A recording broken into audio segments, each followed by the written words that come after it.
엑스루프 타임즈 2023년 7월 5일자를 진행하도록 하겠습니다. 구독, 좋아요 꼭 부탁드리겠습니다. 그리고 필요하시면 1.25 배속이나 1.5 배속을 보시기 바랍니다. 새벽까지 전국 100mm 안팎비 쏟아진다. 침수 산사태 우려. 조선일보 보도 내용이고요. 조선 BG에서는 전국 곳곳 새벽까지 물폭탄, 시간당 최대 70mm 폭우. 자, 이 폭우라는 게 시간당 몇 밀인지 이런 거가 좀 헷갈리긴 하는데, 자관 비가 어제 꽤 많이 왔습니다. 요것은 이제 광화문 일대에 이 우산을 쓰고 가는 인파들을 찍은 건데, 어떻게 우연히 찍은 게 남자들은 이상하게 안 보이네요. 그게 좀 특이했습니다. 어쨌든 오늘하고 내일까지는 조금 짧은 폭염이 있을 것이라 그러고, 오늘도 좀 매우 더울 것 같습니다. 저도 요 녹화 방송을 끝내고 저기 피서 어디 좀 가야 될 것 같아요. 그렇게 생각이 하고 있습니다. 경주 쪽샘 44호 주인공은 키 130cm 신라 공주였다. 조선일보 보도 내용입니다. 키 130cm, 나이 10살 전후하고 머리카락 여러 가닥을 묶어 끈으로 장식한 소녀였다. 이렇게 얘기하는데, 5세기 후반 약 1500년 전에 우리 신라 지역의 귀족들의 삶을 좀 볼 수 있는 그런 어떤 발굴이라는 의미 있는 그런 발표인 것 같습니다. 발굴 10년인데 실제 발굴 일수는 1350일에 달하는 조사 과정을 통해서 돌무지 덧널무덤이라는 어떤 구조가 있는 모양인데요.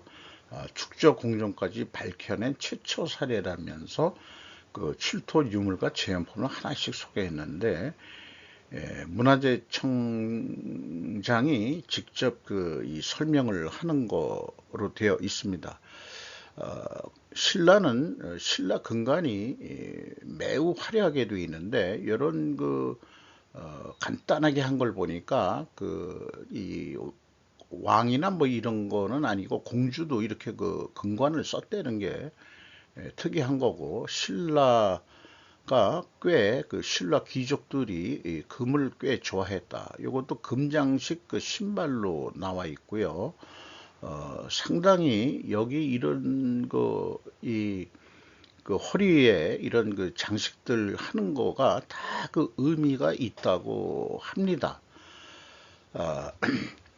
이런 금을 좋아하는 민족이 고대사를 보면은 흉노, 그 다음에 중앙아시아, 카자흐스탄 유적에서도 금을 상당히 숭상했던 그런 전통적인 문화들을 또 소개하고 있습니다. 그래서 이제 한반도에 들어온 기마민족인 우리 옛 조상들 중에 신라 쪽이 트루크계였지 않았겠느냐, 지배층이.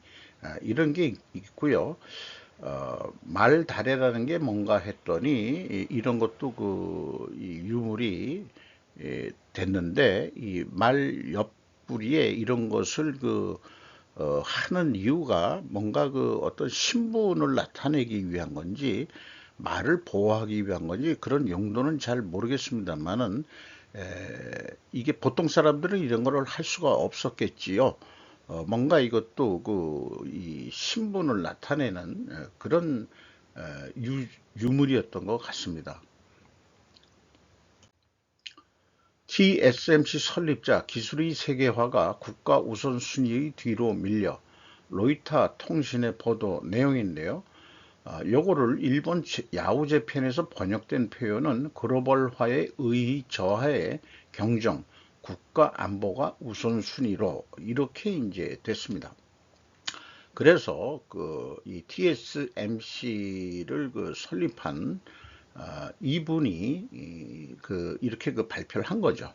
그러니까 한마디로 얘기하면은 그 국가 안보 없이 세계화라는 의미는 이미 퇴색했다.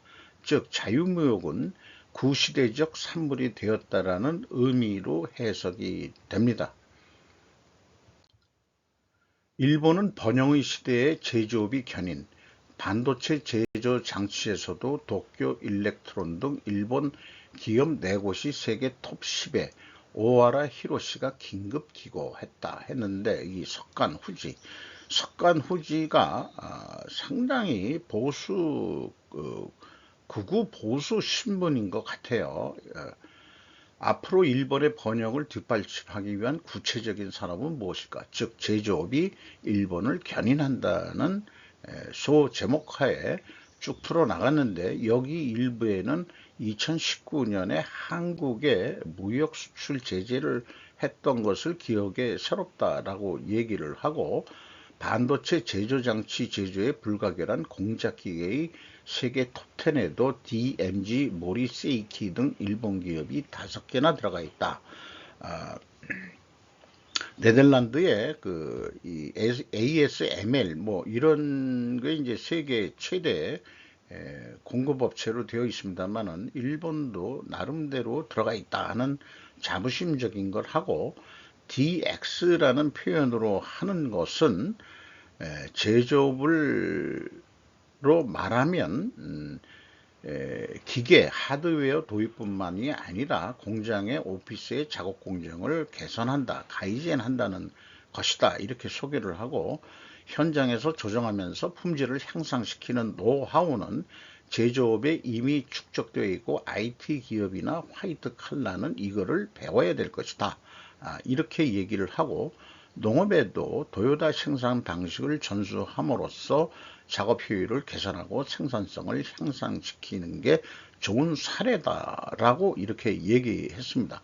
이렇게 보면 앞으로 일본의 번영은 필연적으로 보인다라고 한껏 기대에 찬 보도를 기고를 했습니다.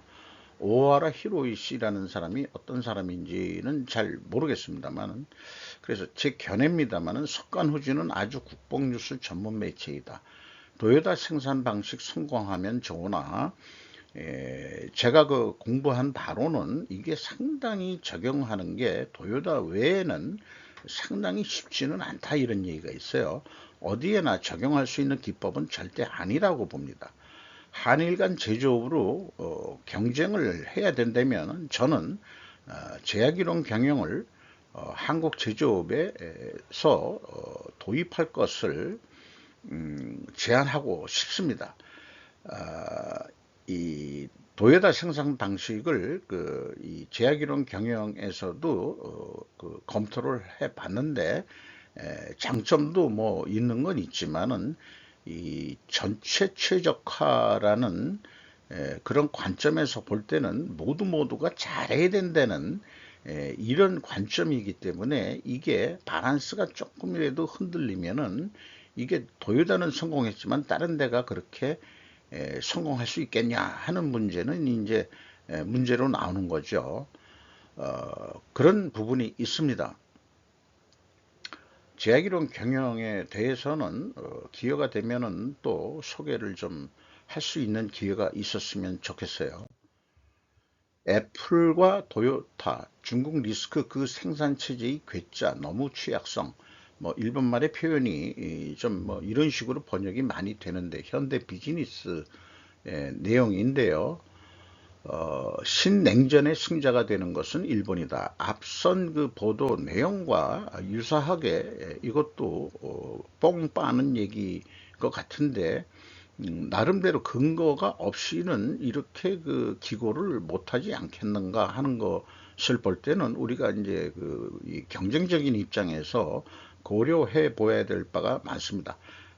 경제 협력을 하면서도 어차피 또 경쟁은 경쟁인 것이니까요. 글로벌 공급망의 구축, 이런 측면에서 도요타의 경우 상당히 공급 사슬이 잘 구축이 되어 있다는 것을 자부하고 있는 내용이고요. 무려 1만 개에 가까운 기업이 도요타 자동차의 생산 글로벌 서플라이 체인을 맡고 있다. 이것이 잘 돌아가고 있다. 이런 얘기를 하고 있는 거죠. 또한 애플, 아이폰과 아이패드 등 주력 제품 90% 이상이 중국의 위탁업체에 의해서 제조되고 있지만 생산을 주로 맡고 있는 것은 대만 홍하이 정밀공업과 페가토롱다는 세계적인 EMS 전자기기 수탁 생산 기업이다라고 소개를 하고 있어서 공급 사슬의 동아시아 쪽의 그 시대가 있기 때문에 일본이 그만큼 기회가 많이 생긴다. 이런 취지로 그 보도를 한 것 같습니다. 속보 윤 대통령 정치 파업 불법 시위에 절대 굴복 안 해. 불법 시위와 파업으로 무엇인가 얻을 수 있다는 기대를 깨끗이 접는 게 나을 것이라는 것으로 쭉 이렇게 얘기를 했습니다. 뭐 여러 가지 그 규제 완화도 얘기를 지금 하고 있고요. 그런데 이제 정무회의라고 그러나요? 국무회의에서 하반기가 좀 잘 되도록 해보자 하는 얘기는 있지만은 한국은행은 한국은행의 그 예측을 정부가 받아들여서 정부 성장률 전망 하향, 그래서 올해 경제 성장률이 당초 2%에서 1.4%로 낮췄다 하는 면도 또한 동시에 보도되고 있습니다. 수요 가뭄의 마이너스 P까지 찬밥 신세 오피스텔 이라는 그 뉴스도 YTN에서 보도했는데, 또한 오늘자 뉴스에 보면은 인용은 안 했지만 중국인들의 투자가 뭐 오피스텔까지 하고 있다. 어저께 또 일본 홋카이도에 토지 구매에 중국 세력들이 들어와 있다 하는 내용도 보도를 한 바 있습니다. 소개를 한 바 있습니다. IAEA 1 후쿠시마 오염수 안전기준 부합 방류 문제 없다. 조선일보의 보도 내용인데요. 최종 보고서 사람과 환경의 영향 극히 미비. 쭉 며칠간 얘기했지만은 이게 과학적인 문제이기는 한데 우리 정치적으로 너무 이용하는 거 문제가 있는 거고, 사회 문제 현상으로 다뤄야 된다 하는 우리나라 전문가의 말도 있었습니다. 어쨌든 이런 그 보고서가 나왔다 하더라도 정부에서는 예의 모니터링을 해가면서 대처하겠다 하는 뉴스도 또한 있습니다. 어쨌든 이것을 근거로 해가지고 일본은 40년 동안 조금씩 방류하는 것으로 이렇게 되어 있습니다. 어저께도 그 소개했지만은 사실은 그 방류수 문제가 아니고 더 핵심적인 것은 원자로 안에 아직 있는 핵 폐기물, 이것에 대한 처리 문제가 가장 더 큰 문제다 라는 점. 그래서 그 본말이 전도된 얘기로 지금 한일 우리 국내에서 여야가 극한 대치를 벌이고 있는 것은 넌센스일 수도 있다 라고 또 하는 생각도 소개를 하지 않을 수밖에 없겠네요. 이거는 그 야후 쪽에서 찍은 그 후쿠시마 이 발전소 쪽에서 참 그 사진을 찍더라도 그 의미 있게 좀 저녁 여울이 그 노을이 있는 그런 쪽에서 좀 요렇게 그 찍는 것도 참 의미가 있는 사진인 것 같긴 합니다. 당신은 결코 서양인이 될 수 없습니다. 중국의 최고 외교관은 일본과 한국이 중국과 협력하고 아시아를 활성화할 것을 촉구합니다. 요것도 그 어제 그 왕이가 한미일 협력, 아니 한미일이 아니고 한중일 협력을 요구한 내용의 연장선상에서 나온 얘기인데, 일본과 한국이 서방으로부터 전략적 자치권을 배양하고 아시아를 활성화하기 위해 중국과 협력할 것을 촉구했다 이렇게 얘기했는데, 이 제목이 제가 생각할 때는 왕이가 이젠 하다 안 되니까 황인종까지 들고 나오는 것 같습니다. 우리가 다 생긴 게 비슷한 동아시아 사람들 아니냐 이런 얘기인데, 그래서 제가 묻고 싶어요. 그런 황인종인 너희들은 어째서 러시아인들과 협력하는가? 한국과 중국은 말 어순도 다른 종족입니다. 그 역사적으로 그뭐좀 한반도가 중국의 영향력에 있었던 것은 뭐 인정합니다만은 고대사 쪽으로 가면은 1대1 그 서로 대립하는 관계였다는 것을 저는 그 고대사 공부를 통해서 배운 적이 있기 때문에 우리는 그 근대사나 뭐 이런 것보다도 고대사를 통해서 중국하고는 원래 적대적 관계였다 옛날부터. 그래서 한민족에게는 중화족은 주적이다라고 그렇게 얘기를 하는 거죠. 한일은 어순이 같은 사촌 같은 성격이라면 중국인은 오히려 서양과 같은 어순이다. 이거를 좀 말씀드려요. 그러니까 말도 틀리고 그러기 때문에 같이 어울릴 수 있는 그런 거는 아니지 않느냐. 그런데 어차피 지금 황인종 이런 쪽의 개념으로 당신은 결코 서양인이 될 수 없다. 이런 거를 조금 정서적으로 푼다 그러면은 이제 세계가 자꾸 다인종 국가가 돼 가고 있다는 점을 얘네들은 아직도 그 중화 사상을 못 벗어나고 있어요. 다인종 국가, 그 국민의 수가 상당히 현재 그 줄고 있는 상황에서는 이민도 받아들이고 다인종 국가가 되고 한국 같은 경우에 너희들하고 섞이느니 우리는 차라리 서양인들하고 피를 섞는 게 또 그래야 또 2세, 3세들이 또 이쁘게 나오고 여기에서 이제 뭐 흑인을 제가 그 지칭하지는 않습니다. 뭐 그것은 저로서도 어쩔 수 없는 어떤 그 한계치를 가지고 있는 그런 관념이 있긴 있어요. 서양 백인들 또 아니면은 그 중앙아시아 뭐 등등으로 좀 말씀드릴 수 있을 것 같습니다. 그래서 이 일본판 뉴스위크지에서 마침내 한국은 중국 패배에 걸었다. 중국 왕조의 변천에 질린 역사에서 배양된 승리마로의 마로, 그러니까 승리할 쪽을 택한다 이런 얘기죠. 간파 안력이다. 시야가 그런 거 아니냐. 이런 쪽으로 김부란 미끼라고 고베대학원 국제협력연구과 교수의 기고 내용인데요. 중국 경제 의존도의 저하도 있어 한국의 대중 감정이 변화되어 현재는 여야 쌍방이 경쟁적으로 중국을 비판하는 상황이 출현하고 있다. 이렇게 얘기했는데 싱하이밍 이름도 이제 외워버려요. 그 중국 주한 중국 대사가 중국이 패하는 바람에 내기 사람들은 나중에 반드시 후회할 것. 발단은 모두 주한 중국 대사의 도발 발언이었다. 윤 정권이 내정 간섭이라고 반발한 것까지는 이 정권의 그동안의 외교 정책을 보면 무리가 아니다. 당한 것은 이재명도 나중에 멀뚱멀뚱하게 가서 당하고 와가지고 여론이 안 좋아지니까 중국 정부의 그런 태도는 적절한 것은 아니다라고 변명을 한 내용도 소개를 하고 있습니다. 어쨌든 저는 미중 대립에서 중국이 패한다 하는 쪽에 저는 걸고 있습니다. 현대적인 입장에서만의 문제가 아니고 저는 고대사적 측면에서 중국은 한국의 영원한 주적이었다.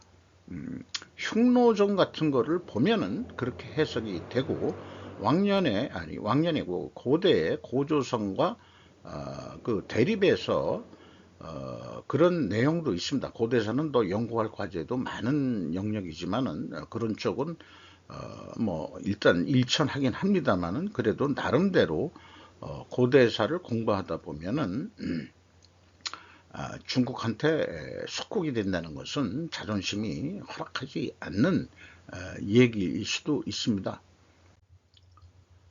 신노인력의 시대, 인생을 즐기기 위해서 돈을 쓴다며 고령자를 일본 사회는 더 소중히 해야 하는 와다 히데키라고 어떤 정신과 의사의 보도 내용인데요. 머니포스트 웹진인 모양입니다. 고령자는 견딜 미덕 등과 생각 없이 건강하게 싸돌아다니고 소비하기 바란다. 이거 좋은 얘기예요. 일본 사회는 인생을 즐기기 위해서 돈을 쓴다며 고령자를 더 아끼지 않으면 안 된다. 요게 결론입니다. 물론 우리나라 고령자 중에는 돈을 충분히 쓸 수 없을 만큼 저소득층이 노인 빈곤층이 매우 심하다 이렇게 되어 있습니다만은 언뜻 또 뭐 며칠 전에도 소개했지만은 그 어린애들 용돈 그 코 올리게 돈 뺏어 먹는 사업도 중요하지만은 이제 그 노인들의 돈도 빼먹는 그런 사업이 번창해야 된다. 라는 식으로 제가 좀 조금 삐딱한 표현인 것 같지만은 결국은 그렇습니다. 노인들이 그 비싸지 않은 돈이면서도 즐길 수 있는 그런 문화나 어떤 그런 산업들이 좀 나타나야 되고 또 그렇게 현재 자연스럽게 그런 데도 있습니다. 하나의 그 국내에서 예를 들어보자면은 실버 당구장 같은 데가 그렇습니다. 낮 시간은 노인들한테 좀 싸게 해주고 저녁 때는 그 퇴근한 그 소득층들한테는 좀 비싸게 받는 그런 거가 이제 그 당구장에서도 나오고 있죠. 예를 들어서 뭐 그런 얘기를 비유를 들어서 좀 얘기를 해 보습니다. 저는 그 전에부터 그 노인들을 늑다리라는 표현으로 저는 좀 해오고 있는데 일본 늑다리들이 돈이 있기에 그런 생각을 한다고 보인다. 라고 이렇게 또 좀 참고 표현을 해 봤습니다. 중국산 김치 85%의 범벅인 아스파탐, WHO 발암물질 분류 예정. 요 아스파탐이라는 게 이제 설탕을 대신한 그런 건데요. 이게 이제 발암물질이라고 그 규정이 되면서 지금 국내 식품업체가 난리가 났습니다.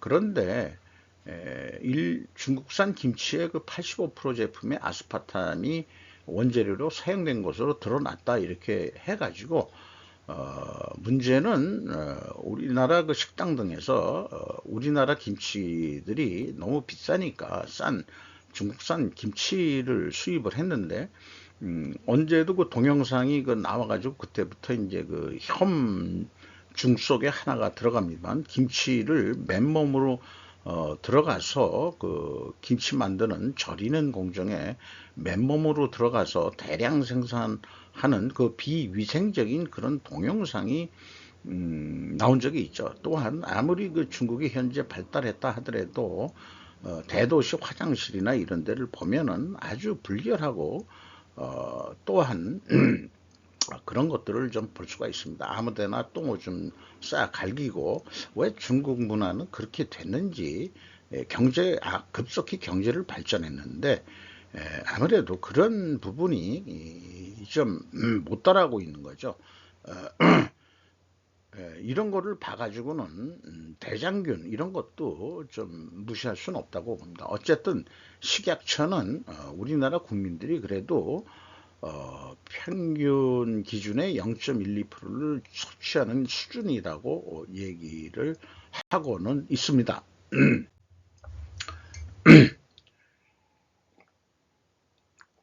공직보다 보수 높고 기업보다 안정, 로스쿨 지원 5년새 65% 급증, 동아일보 보도 내용입니다. 로스쿨 브레컬, 공시생도 직장인도 응시 열풍, 고연봉 안정적 역대 최다 지원했다.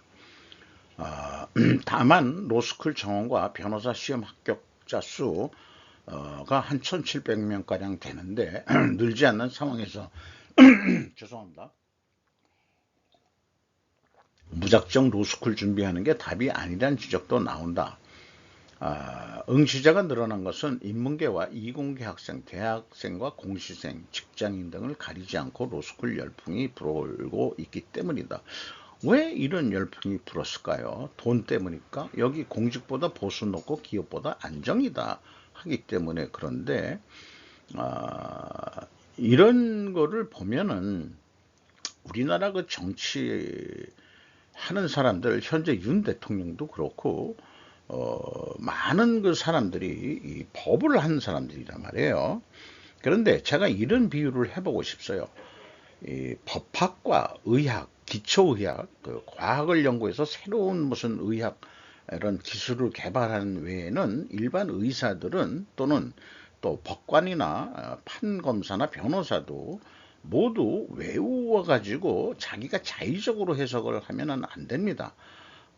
그 자의적 해석을 방지하기 위해서 사례를, 판례를 또 찾아보고 하기 때문에 창의성이 사실은 거의 필요 없는 직종입니다. 법과 의학에 창의성이 들어가면은 이거 사단이 나는 거죠. 그래서 우리나라 현실이 법을 한 사람들이 사회적인 높은 그 지위나 또 권력층에 들어가는 거예요. 여기에서는 보수가 높다 했지만은 사실은 우리나라 현실, 옛날 문재인 대통령이나 노무현 대통령이나 현재 윤 대통령이나 거의 한 20년, 15년 이상 법 출신들이 왜 이렇게 그 권력층으로 그 올라가는 건지, 이런 게 또 우리나라의 또 우리 권력 지향적인 이런 것 때문이라도 이 신분 상승을 위해서라도 이런 그 어떤 이 추세가 나오는 거 아닌가 하는 생각을 하게 됩니다. 머리 좋은 사람들이 창의성이 필요한 분야에 인재가 되어야 하는 미래인데 말이죠. 그래서 한국의 미래를 위해서는 우리는 그 시험 문제라든지 외워서 딱 딸내는 문제라든지 뭐 이런 거로 인간을 평가하는 그런 것은 이제 지향하는 그런 어떤 사회 구조 자체도 개혁이 돼야 되지 않겠냐 생각을 합니다. 대구은행, 전국은행 간판 달고 과점체제 깰 매기된다. 금융위 은행제도 개선 대책 발표, 은행권 신규 인가도 상시 개방, 민간 고정금리 확대 위에 규제 개선, 뭐 이런 제목을 했는데 팬데믹 사태 때 기업들은 모두 그 영업이익이 줄고 하지만 시중 은행들은 예대금리 차이로 돈을 왕창 벌었다는 게 이제 그 뿔이 난 모양이에요. 그리고 시중 은행, 그 농협이나 기업은행 빼놓고 3대 은행은 외국 계좌벌이 50%가 넘게 그 지배를 하고 있는 입장에서 정부가 나름대로 견제에 들어간 거라고 저는 그런 쪽으로 해석을 합니다. 그래서 대구은행을 전국은행으로 하고 또 그 금융업을 하는 그 진입 그것을 좀 어느 정도 푼다. 그래가지고 저축은행 영업규제 합리화와 지방은행 규제 개선도 하겠다. 또 그 외국계 은행도 좀 잘 될 수 있도록 그래서 인터넷 전문 은행까지 포함해가지고 여러 가지 이 경쟁적으로 돼가지고 대출 금리라든지 이런 것에 국민들이 좀 더 이익이 되도록 하겠다는 취지로 해석은 됩니다. 지자체 지원 빼고도 정부가 민간단체 준 보조금 5년간 30조. 조선일보 보도 내용입니다. 최근 5년간 중앙정부가 민간단체에 지급한 국고보조금이 30조 원을 넘긴 것으로 나타났다. 지자체와 공공기관이 지급한 보조금은 또한 포함되지도 않는 수치이다. 이것이 윤 대통령이 최근 특정 산업의 독과점 구조, 정부 보조금 나눠먹기 등 이권 카르텔의 부당 이득을 예산 제로 베이스 검토를 통해 낱낱이 걷어내야 한다고 밝힌 바 있다. 라는 거하고 연장선상에서 나온 얘기입니다. 민간단체와 사업명 지급액만 산출하기 때문에 그 세부 내역까지는 알 수 없지만 사업 성과와 관계없이 매년 동일한 보조금을 주는 등 이게 다 이 정권 유지를 위한 그런 그 보조금 지급으로 저는 쭉 해석을 했었거든요. 한 예로 통일부 쪽 얘기인데, 민간 통일 운동 활성화 지원 사업은 남북관계 등과 관계없이 매년 거의 동일한 규모로 지급을 했다. 작년에 민족통일협의회엔 2억 7천만 원, 민족화해협력 범국민협의회에 6억 2천만 원을 지급했고, 매년 비슷한 규모의 보조금을 지급한 것이다. 민화협의회는 최근 5년간 30억 7천만 원이 지원됐다. 이런 얘기고요. 관련 기사로는 문대 연 4천억씩 늘어난 민간 보조금, 말도 안 되는 정치 보조금 없애야, 세월호 지원금으로 북찬양, 안산 청년의 검찰의 송치, 이런 뉴스도 있는 것입니다. 자, 이런 불효불급한 그리고 정권 유지 차원에서 인기몰이 시민단체, 민간단체에 돈을 푸는 그 행위는 사실은 그 정치자금 푸는 거나 뭐 동일한 성격으로 해석을 해야 될 것 같습니다. 그런데 제가 어저께도 얘기했지만은 이권 카르텔이라는 그 범위를 잘 정해야 될 거라고 말씀드린 바 있습니다. 어저께 미국의 소설가 이름이 기억이 안 나는데 마크 트웨인입니다. 마크 트웨인이 한 얘기는 손에 망치를 든 소녀는 모든 것이 못으로 보인다.